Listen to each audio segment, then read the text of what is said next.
우리 들어주세요. 변호사님은 사람을 진짜 좋아하시는 것 같아요. 좋아하시나요? 네, 저는 원래 좋아요. 사람 관계를 되게 중요시하는 편이라. 근데 이렇게 그림 속에 여러 명을 그리는 분은 아직은 별로 처음 없어요? 봐요. 거의 처음 그래요? 봤어요. 신기하네요. 그러니까 그만큼 내가 스트레스나 힘든 상황이 놓였을 때 좀 주변 사람들한테 많이 의존을 하는 편이거든요. 맞아요. 맞아. 맨날 술 먹자 그러고 있는 오, 진짜 그거 있어, 이런 그거 분 있어. 같은 경우에는 진짜 혼자 살면은 좀 외로워요. 네. 형! 혼자 살 때 형 혼자 살 때 되게 귀신 보듯이 그래. 자, 우리나라 1인 가구가 800만에 육박했다고 하네요. 엄청난 우리나라 숫자죠. 인구가 얼마인데 지금 엄청 많네. 그러니까요. 거의 한 4분의 1 정도까지 1인 가구가 오, 늘어났다. 큰일이야. 뭐 이렇게 봐도 될 것 같은데 글쎄 뭐 요즘 청년층에서 뭐 비혼이다 또 만혼이다 거기다 뭐 고령화 때문에 앞으로 이 숫자는 점점 더 늘어날 전망이라고 하는데 주변에 요즘 제 친구들만 봐도 결혼 안 한 친구 꽤 많아요. 아, 내 친구들도 있어, 많어. 그래요? 내 주변 애들도 결혼 안 어르신들께서 하고 어르신들 혼자 사시는 분들 많아요. 예, 그리고 또 맞아요. 이게 혼자 그냥 쭉 사는 친구들도 있고. 그렇습니다. 저도 생각해 보면은 거의 결혼하기 전까지 한 15년 정도를 혼자 살았지. 1인 가구로서 오랫동안 살았었던 기억이 나는데 근데 문제는 우리나라 1인 가구 중에 가장 많은 비율을 차지하고 있는 게 전 처음 알았습니다. 70대 분들이 혼자 사는 비율이 가장 높다라고 합니다. 사실 네. 어르신들이 혼자 사시면 굉장히 여러 문제점들이 생기거든. 그렇죠. 고독사 문제도 많고. 건강 문제도 있을 수 있고요. 진짜 이거 사실 뭐 우리 앞 가정을 잘 꾸리고 있지만 네. 앞으로 미래 또 어떻게 될지 모르기 때문에 네네. 이제 고민 많이 해야 되는 부분이에요. 그렇습니다. 정말 이 부분에서 좀 통감하는 내용인데요. 이런 문제 서울시에서 또 그냥 있을 수가 없죠. 그럼요. 네, 서울시는 모든 문제가 있는 곳에 어쨌든 손을 댑니다. 그럼요, 그리고 그럼요. 뭔가를 알아내고 이유를 찾고 뭔가 해결책을 치료를 찾죠. 내려고 하죠. 자, 그래서 서울시 복지재단 사회적 고립가구 지원센터 이수진 센터장님 그리고 유지연 미술치료사 선생님 모셔보고 요 이야기 좀 자세하게 나눠보도록 하겠습니다. 두 분 모셨습니다. 반갑습니다. 네, 안녕하세요. 안녕하세요. 안녕하세요. 이렇게 왜 수줍어하고 계세요? 두 분은 1인 가구세요? 아니면 뭐 이제 가족분들과 같이 네, 계시는 가지고 거예요? 있습니다. 저는 같이. 1인입니다. 네. 미수 선생님. 혹시 네, 정확하게 유전 아실 것 같아요. 네. 그런 문제들에 대해서 알 것 같은데 요 이야기 좀 나눠보도록 하겠습니다. 1인 가구 늘어나고 있잖아요. 그렇지. 서울시가 그리고 또 인구가 제일 많잖아요. 서울시 1인 가구는 실태가 어떻게 되나요? 서울시가 2021년 기준으로 한 34% 정도가 됐었고요. 이게 34%? 점점 늘어나서 지금 현재는 세 집 건너 한 집이 1인 가구인 상황이고요. 그러네요. 어떤 구의 경우에는 50%가 늘어나거나 뭐 어떤 동은 70%가 늘어나거나 막 이런 상황들이 좀 있습니다. 그래서 그렇군요. 굉장히 급격하게 늘어나고 있고 또 아까 말씀하셨던 것처럼 1인 가구가 뭐 혼자 사신다고 다 문제가 있는 건 아니지만 이제 사회적 고립이라든지 뭐 어르신이라든지 이런 경우에는 그렇죠. 이제 사회적 고립 가구가 이제 고독사로 이어지거나 뭐 이런 상황들이 있기 때문에 그런 부분에 좀 어려움들이 있습니다. 맞습니다. 이거 혼자 살 때 괜찮았어요. 저 정말 혼자 살 때 더 좋았던 것 같아. 혼자 살 때 뭐 지금도 가끔 혼자 살 때 어땠지 이런 생각도 좀 하고 참 혼자 옆에 오피스텔 하나를 좀 할까 뭐 해서 일하는 공간으로 좀 사용해 볼까 뭐 이런 생각도 좀 하긴 하거든요. 근데 이게 청년의 문제는 아닌 것 같아요. 청년분들은 혼자 살 때 만족도가 좀 높아지긴 하지만 문제는 어르신 분들이란 말이죠. 뭐 예를 들어서 뭐 고독사 이야기도 많이 나오고 건강 문제들도 많이 나오고 있는데 70대 이상의 분들이 혼자 사시면 많은 문제들이 발생할 것 같거든요. 실제로 어떻습니까? 그러니까 좀 이렇게 말씀하셨던 것처럼 만성 질환이 있으신 분도 많으시고요. 맞아요. 그러니까 건강상의 어려움이 많으신 분들이 계세요. 네. 그리고 또 배우자라든지 이렇게 사별하셔서 혼자 사시거나 이럴 경우에 좀 그쵸. 이렇게 심리적으로. 외로움이라든지 맞아요. 우울증이라든지 이런 것들이 있으시거든요. 또 자녀분들도 분가할 때 분가가 좀 많이 있죠. 우울하시다고 그러시더라고요. 근데 이제 지금은 요새는 다 분가해서 사시려고 하시잖아요. 맞아요. 패키지일까봐 이제 자녀분들한테 네. 그러다 보니까 이분들이 이제 건강하실 땐 괜찮으신데 혹시라도 뭐 그 급성 심근경색이 오거나 맞아. 아니면 뭐 생길 뇌졸중이 때. 네. 있거나 아니면은 낙상을 하셔서 이제 아이고. 움직이지를 못하실 경우에는 이제 도움을 요청할 수 있는 사람이 있으면 괜찮은데 도움을 요청할 사람이 없거나 아니면은 그 상황을 모르는 거예요. 그렇죠. 이게 지금 그렇지. 쓰러지셨는지 맞아. 이런 경우가 이제 어려움이 있는 거죠. 그래서 그런 부분에 대해서 본인들이 어떠시냐면 이러다가 내가 진짜 쓰러져가지고 이제 심장마비 왔는데 고독사하면 어떡하나. 그러면 이제 우리 이웃한테도 그렇고 자녀분들한테 폐가 될까봐 그런 부분에 어려움, 고민이 많으세요. 그럼 서울시가 언제부터 이런 분들에 대해서 이제 지원을 시작하신 건가요?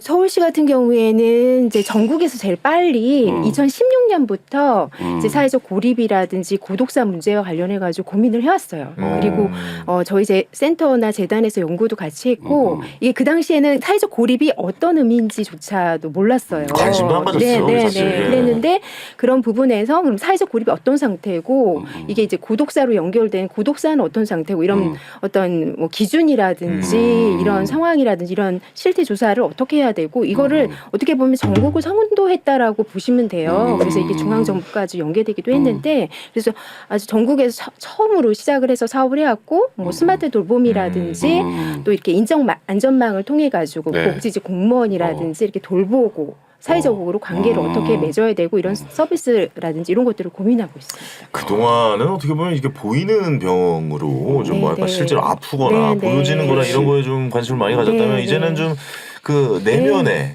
그 맞습니다. 속에 있는 그 마음들 그다음에 뇌나 이런 쪽으로도 많은 좀 관심을 갖는 것 아닌가라는 생각도 좀 들기도 합니다. 근데 선생님께 좀 질문 드리고 싶은 게 한 설문조사에서 서울에 사는 1인 가구들이 원하는 지원 사업을 물어봤더니 다른 지원도 많지만 심리 지원 제가 방금 말씀하셨던 그 마음의 병 심리 지원이 필요하다는 이야기가 많이 나오고 있는데 유지연 선생님도 혼자 살고 계신다고 하고 1인 가구도 많이 만나보셨을 것 같은데 그분들과 좀 대화를 해보니까 좀 어떠셨는지도 궁금하네요. 아, 네. 제가 이제 심리 상담자로 일을 하다 보니까 아무래도 이제 은둔형 외톨이라든지 네, 아니면은 제가 옛날에 했어요. 네, 제가 무슨 은둔형이야? 맨날 놀러 다녔으면서 지금. 개콘 잘리고 개콘 잘리고 6개월 동안 은둔을 드렸어요. 그때 내가 잠깐 그때 그러고 선생님을 있죠. 만났어야 되는데 말이죠. 네, 이제서야 네. 지금 좀 괜찮으시죠? 지금 가족들이랑 같이 산다니까. 네. 예. 아 이게 왜냐면 은둔형 외톨이가 가족들이랑 함께 살아도 방 안에서 또 안 나오는 있어요. 경우가 있거든요. 네. 그래서 이제 그런 분들이라든지 아니면은 이제 혼자 사시는 어르신 분들 같은 경우에는 이제 그 혼자 지내는 게 너무 익숙하다 보니까 밖으로 나가는 거를 되게 많이 꺼려하세요. 맞아요. 불편해요. 오히려 밖에 나가는 거. 맞아. 그러다 보니까 이제 누가 막 끄집어 내려고 해도 맞아. 절대 안 나오고 자기의 집 방 안에서만 이제 생활을 하려고 하고 어떻게 보면 고립되어 있다라고 많은 가족들과 함께 살지만 그래도 내 방 속에 이제 고립되어 있는 상황이 맞아요. 이것도 역시 약간 그런 은둔형 외톨이에 포함이 된다라고 볼 수 있겠군요. 은둔형 외톨이 같은 경우 또 그게 범죄로 발전되는 경우들까지 있어서 안 좋은 쪽으로 발전하는 굉장히 거죠. 사회적으로 고민을 많이 해야 되는데 네. 이게 미술 치료하신다고요. 미술 치료를 하면 어디 그림을 그려주시나요 가서? 제가 그리는 게 아니라 네. 우리 이제 내담자분들이 그리는 아, 거예요. 그러니까 누가 그리면 그걸 네. 보고 이제 심리 상태를 미술 작업을 통해서 이제 좀 치유가 이루어지고요. 네. 이렇게 이제 혼자 사셔서 고립되신 분들 같은 경우에는 이제 아무래도 사람들과의 상호작용이 많이 단절되어 있다 보니까 자신의 감정이나 생각 같은 것들을 표현하는 게 굉장히 많이 어려움을 겪어요. 네. 근데 요즘 우리 사회가 되게 빠르게 변화하고 있잖아요. 네. 근데 이렇게 소통이 잘 이루어지지 않고 내부나 실내에서만 이제 고립이 되어 있다 보면은 내가 언젠가 이제 사회에 나갈 기회나 필요성이 있어도 그 적응을 못하는 거예요. 그럼 뭐 실제로 있었던 좀 뭐 예 같은 거 좀 있을까요? 어떤 그림 보고 이렇게 판단했다 뭐 이런 거. 예전에 이제 한 학교에 출강을 나갔었는데 네. 그 반 한 남학생이 이제 종이에다가 그림을 그렸는데 사람을 막 이렇게 어깨동무한 사람을 여러 명 그리고 줄지어서 그리고 그림 속에 아무튼 사람을 굉장히 많이 그렸어요. 네네네. 그래서 제가 이거 누구냐고 이렇게 물어봤더니 다 저예요 막 이러는 거예요. 자아가 많은 거예요? 네, 근데 이제 조현병의 증상 중에 하나고, 네, 그래서 이제 그런 부분을 이제 제가 탁 캐치해서 담임 선생님한테 인계를 드렸고 병원에 갔더니 이제 그런 징후를 이제 좀 초기에 발견을 해서 빠르게 치료를 받을 수 있었던 사례가 도움이 있었어요. 많이 되는구나. 아니 근데 신기하네. 요즘 저희 아이가 그림을 그려오는 거 보면 약간 좀 특이하게 피카소 그림 같은 걸 그려와가지고 네. 안 그래도 저도 그런 그림 보면서 이 아이의 심리 상태가 좀 궁금하다 우리 아들이 네. 좀 그런 생각도 좀 하거든요. 약간 몸통은 네모난데 팔다리는 되게 얇게 그리고 막 이런 것도 있어요. 그래서 이게 무슨 뭐 심리적으로 요즘 뭐 불안한가 그런 생각도 좀 들거든요. 그림을 좀 전체적으로 봐야 돼요. 봐야지. 그러니까 하나하나 이렇게 대입시키는 거는 네네. 살짝 사짜들이고요. 한번 모셔봐 한번 네. 집에. 네. 한번 이렇게 뭐 DM 같은 걸로 그림 보내주세요. 네. 그래요. 제가 네. 팔로우 하겠습니다. 네. 예, 알겠습니다. 일단 궁금하네요. 나 지금 궁금해. 그래서 우리 심리 상태를 한번 좀 아 저는 점검. 왠지 모를 점검을 한번 해보자 우리. 아니 왜냐면 제 그 심리 상태가 좀 들킬까봐 낱낱하게 파헤쳐드리고. 아, 그런 걸 걱정해. 그런 걱정이 거를. 되긴 하는데 그러면 우리 뭘 그림을 그려볼까요? 그려볼까요? 좀 어떻게 네. 뭘 그려야 돼요 그러면? 일단 네. 그림에다가 이제 비가 내리는 날을 그릴 거예요. 비요, 예. 비 내리는 날에 내가 그 비 속에 서 있는 내 모습을 한번 그려보시면 아 비 됩니다. 오는 날에. 서 있는 거. 네. 아, 이거 되게 창피하다 그림이. 이게 뭐야 이게? 저 다 그렸습니다. 네. 다 그렸어요. 이거 뭐야 이게 뭐 졸라맨 아니, 옛날에.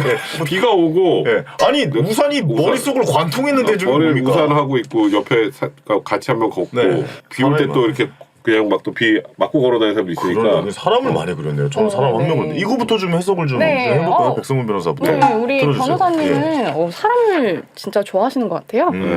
좋아하시나요? 네, 저는 원래 그 좋아요. 네, 맞아요. 사람 관계를 되게 네. 중요시하는 편이라. 저는 사실 그 빗속의 사람 그림을 굉장히 많이 봤거든요. 제가 네. 그래도 한 90년 일을 했으니까. 네. 근데 이렇게 그림 속에 여러 명을 그리는 분은 아직은 처음 별로 봐요. 없어요. 네. 그래요? 거의 처음 봤어요. 그러네요. 신기하네요. 그러니까 그만큼 내가 스트레스나 힘든 네. 상황이 놓였을 때 좀 주변 사람들한테 많이 의존을 하는 편이신 것 맞아요. 같아요. 예, 맞아요. 맨날 술 먹자고 그러고 옛날부터. 오 진짜 그거 있어, 이런 그거 분 있어. 같은 경우에는 진짜 네. 혼자 살면은 네. 좀 외로워요. 네. 형! 혼자 살 때 형 혼자 살 때 되게 귀신 보듯이 그래. 귀신 보듯이.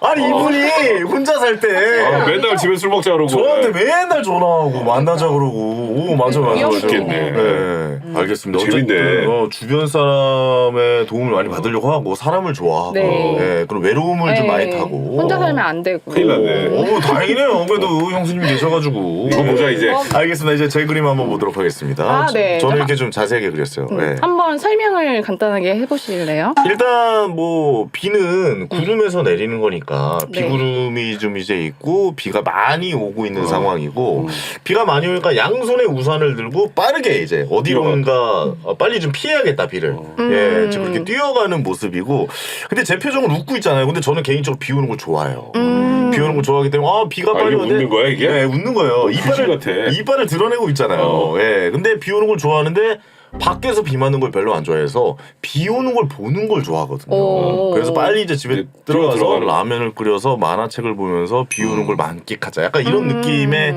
그림이다라고 볼 수 있어요. 그래서 뛰어가고 있지만 얼굴은 웃음기를 띠고 있는 약간 그런 모습이에요. 일단은 우리 이제 현희님 같은 경우에는 요즘 많이 힘드신가요? 요즘요? 네. 요즘이 사실 제일 괜찮은 것 같은데요. 다시 생각해보세요. 뭐 감이 왔어요.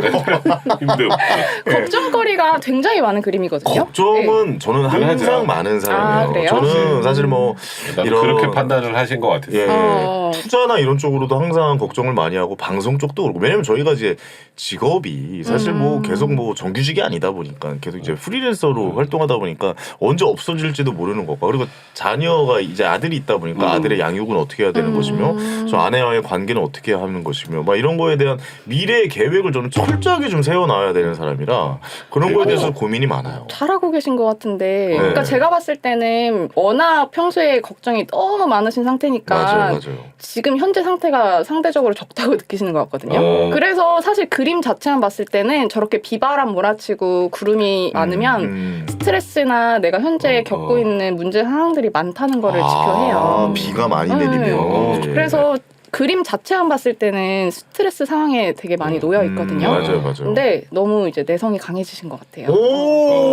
저 약간 그거 약간 즐겨요 스트레스를. 그게 예. 이제 저런 상황에서 이제 웃고 뛰어가는 모습으로 상징화된 거거든요. 저는 약간 그거 있거든요. 인생이란 고통과 고통을 이겨내고 또 다시 고통과 그 고통을 이겨낸 잠깐의 기쁨과 또 다시 고통. 그걸 또 이겨낸 또 잠깐의 기쁨과 또 다시 고통과 인내, 감내, 그리고 고통, 그리고 고통을 이겨낸 또 다시 그 즐거움. 약간 요거가 계속 반복이라고 생각하거든요. 그래서 저는 재밌네. 되게 잘 하고 계신 것 같고. 네네네.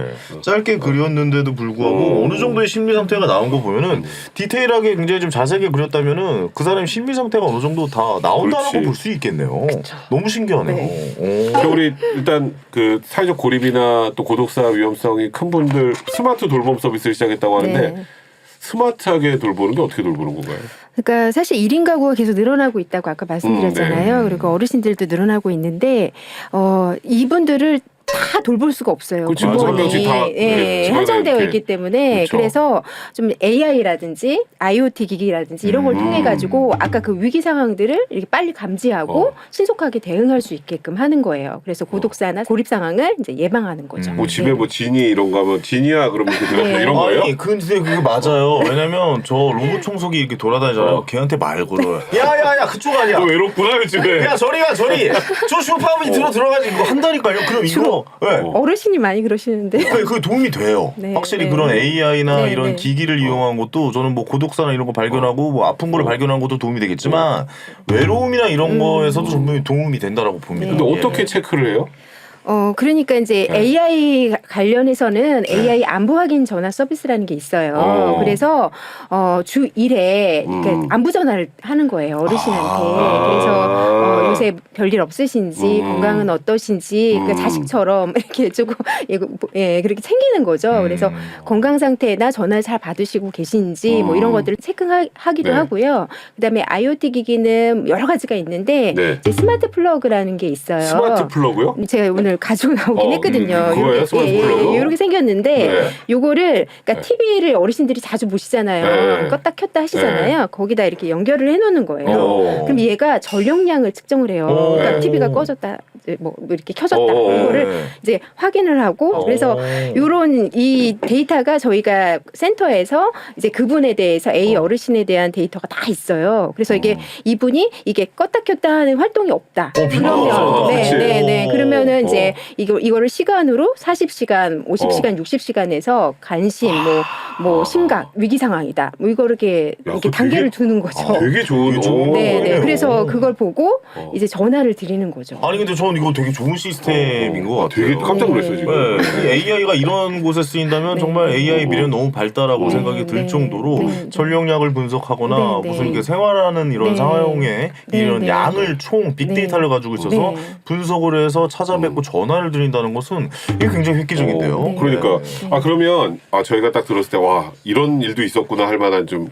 재밌다는 표현 쓰면 안 될 것 네. 같아요. 감동적인 사연이나 뭐 이런 것도 좀 있을까요? 아까 저희가 이게 스마트 플러그로 위기 상황을 했는데 이제 60시간이 넘어도 이제 없었던 거죠. 그래서 네네. 이제 센터에서 출동을 했어요. 아까 네. 그 단계에 따라 출동을 했더니 이제 고시원인 거예요. 훌륭한 고시원인데 네네. 75세가 넘으신 어르신이 쓰러져 계신 거죠.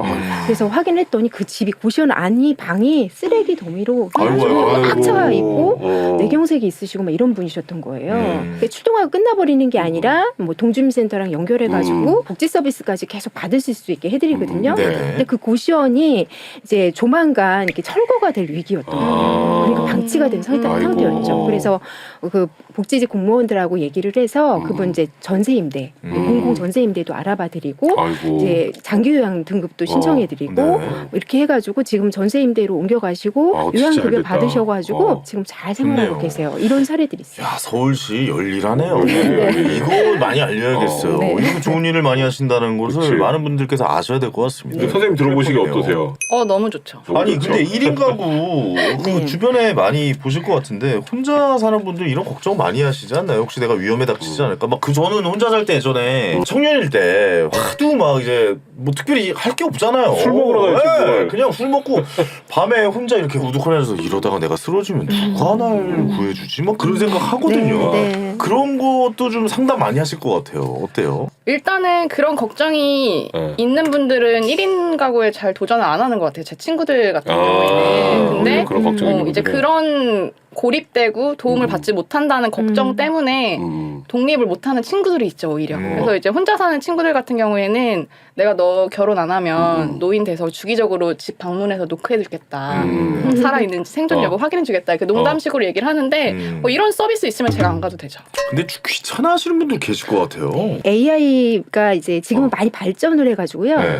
챗GPT처럼 이렇게 전주에 이렇게 이제 통화한 내용을 기억을 해요. 그래서 어르신이 내가 다리 다쳤어 이러면 그 다음 주에 AI 전화를 해가지고 그분한테 다리 어떠세요? 그러니까 사람이 전화하는 게 아니라 AI가 전화하는 AI가 거죠. 예. 다리는 어떠신지 뭐 식사는 잘하고 계신지 이렇게 질문을 하는 거예요. 근데 그러다 보니까 이게 굉장히 많이 발전돼가지고 이게 그냥 안부 확인하면서도 여러 가지 얘기를 할 수가 있어요. 도움을 네네네. 요청하기도 하고 해서 네네. 그런 부분이 있는데 기계음이기 때문에 맨 처음엔 낯설어 하시긴 하세요. 그렇더라도 일주일에 한 번 전화 통화 못 하시는 분도 굉장히 많아요. 맞아요. 예. 그러니까 이게 너무 감사한 거예요. 이렇게 전화가 오고 이렇게 대답을 할 수 있고 그거 지원하고 기계의 있습니다. 의미라고 해서 걱정 안 하셔도 될 것 같아요. 왜냐하면 기본적으로 남자분들은 네이비게이션이랑 싸웁니다. 왜 오른쪽이라고 그래? 직진해서 가는 게 더 빠른데 막 이런 거 한단 말이에요. 이런 거 막 또 나 싫어 그러신 분들도 좀 있지 않아요? 싫으시면은 서비스 제공을 하지 않아요. 아. 네, 그분들은 이제 다른 스마트 기기라든지 이게 AI도 활용할 수 있고 IoT 기술도 있고 그걸 종합해서 하는 서비스들이 많거든요. 네네네. 그 다양한 서비스들 중에서 본인이 원하시는 걸 선택하시면 돼요. 아니 저는 이거 좀 확대를 좀 했으면 좋겠거든요. 그러니까 네, 그 네. 뭐 굳이 뭐 어르신들에게 한정되는 게 아니라 네, 청년분들도 굉장히 좀 정신적으로 좀 힘드신 분들도 많아요. 많잖아요. 네. 그러면 대화 상대가 필요한 네, 청년들도 네. 좀 있을 것 같아요. 왜냐면 요즘에 안 그래도 좀 사회 문제 중에 하나가 우리나라가 좀 자살률이 좀 높고 네. 이렇다면 그게 다 우울증이거나 좀 외롭거나 이런 경우가 많은데 그런 분들을 위해서 좀 확대해 보는 것도 괜찮지 않을까라고 생각이 어르신으로 들거든요. 한정하는 것보다. 네, 왜냐면 대화 상대가 필요해요. 그렇죠. 예. 네, 네. 이게 확대를 하더라도 이게 비용이 들잖아요. 사실 이 스마트 플러그 이거 하나도 좀 가격이 있거든요. 아, 그래요? 네, 이게 뭐 그렇게 엄청 많지는 않지만 한 11만 원? 너무 비싸요. 비싼데? 아예 안 살래요. 네, 그래서 사실은 비싸요. 서울시 예산으로 하는 거 일이라서 예산으로 주시는 조금 거죠. 취약계층 중심으로 먼저 진행을 하고 혹시라도 기술이 잘 발전이 되면 정말 필요하면 뭐 나중에는 제 생각인데 본인 부담금을 조금 내더라도 그렇게 해서 그렇지. 할 수 있으면 좋을 것 같아요. 그래서 우리 유전 선생님 계속 그 1인 가구나 또 외로움 뭐 그런 걸 많이 느끼시는 분들에서 치료도 많이 해오셨는데 네. 서울시에 사는 1인 가구분들에게 좀 좋은 말씀 한마디 해주시면요. 네. 지금 혼자 산다는 게요. 사실 경제적으로나 심리적으로나 그 마음의 짐을 혼자 아유, 오롯이 맞아요. 안고 가는 되게 어떻게 보면 좀 고독한 맞아요. 삶이에요. 근데 그런 감정들을 이렇게 다 쌓아두기보다는 그때그때 이제 건강하게 해소하는 게 너무 중요하거든요. 그래서 이제 미술 활동 같은 것들은 집에서 이제 혼자 할 수도 있고 그렇죠. 또 밖에 나가서 학원 같은 데나 아니면 집단 미술 치료 같은 데를 참여를 하면은 다양한 사람들이랑 이제 미술 작업을 통해서 그러네요. 상호작용하고 교감도 하고 또 미술 작업을 통해서 성취감도 느끼고 내가 혼자 살기 때문에 경험하지 못하는 감정이나 소통, 생각 같은 것들을 많이 나눌 수가 있거든요.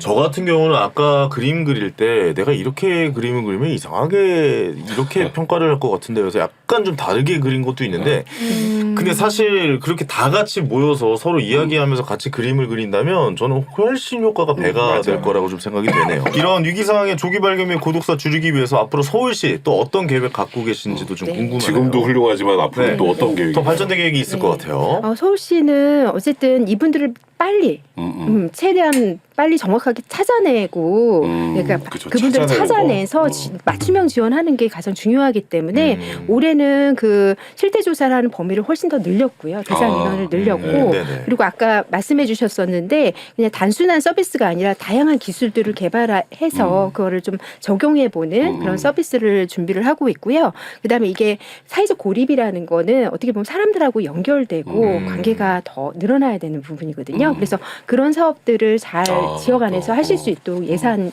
지원한다든지 그렇게 준비를 하고 있습니다. 우리 모르는 사이에 그래도 서울시에서 이런 사회적 겹을 우리도 모르게 낮추고 있었다는 게 되게 좀 굉장히 오늘 기분 좋네요. 근데 오늘 참 되게 이수진 센터장님이랑 유전 선생님 얘기하니까 마음이 좀 편안해지는 것 같다라는 생각이 특히 또 센터장님이 그러니까 조곤조곤 또 설명해주고 선생님 엄청 달변이세요, 두 분 다. 시원시원하게 얘기해 주시니까 우리보다 방송이 나. 예, 뭔가 마음이 편안해지고 그러니까. 예, 갑자기 좀 고민을 얘기해야 될 것 같고 예, 소주를 한 잔 기울여야 될 것 같고 뭐 그런 생각도 좀 들기도 하고 너무 좋네요. 개인적으로 저는 스트레스를 풀려고 좀 무조건 뛰거든요. 뭐 운동 막 그냥 한 5km, 7km 그냥 막 뛰어요. 근데 확실히 운동이 도움을 많이 좀 주긴 해요. 사실 방송을 듣고 계실 분 중에 그런 우울감이나 고독감에 좀 힘들어하고 계시는 분 계시면 서울시에서 항상 좋은 정책들 있으니까요. 이런 것도 한번 좀 도움 많이 주변 받으셔야죠. 분들이나 뭐 이런 분들도 이야기를 통해서 도움을 드릴 수 있거든요. 항상 서울시에 좋은 정책들 많으니까 이런 거를 그냥 묵혀두고 지나치지 마시고 잘 이용해 드세요. 남게 예. 아니라 내 거예요. 그렇습니다. 그렇게 서울시에서 생각해야지. 하는 정책은 서울 시민을 위한 거기 때문에 이런 거를 잘 좀 활용했으면 좋겠다. 이 말씀까지 마지막으로 좀 드릴 수 있을 것 같습니다. 자, 오늘 좋은 말씀 해주실 서울시 복지재단 사회적 고립가구지원센터의 이수실 센터장님 그리고 미술치료사 유지연 선생님 두 분께 감사의 말씀 드리겠습니다. 오늘 말씀 고맙습니다. 고맙습니다. 감사합니다. 네. 네. 자, 걱정 말아요서는 여러분의 소중한 의견들로 만들어집니다. 팟빵 채널을 통해서 댓글 많이 남겨주시고요. 서울골뱅이팟빵.com으로 여러분의 다양한 의견을 보내주시기 바랍니다. 저희는 다음 시간에 다시 찾아뵙겠습니다. 여러분 감사합니다. 감사합니다.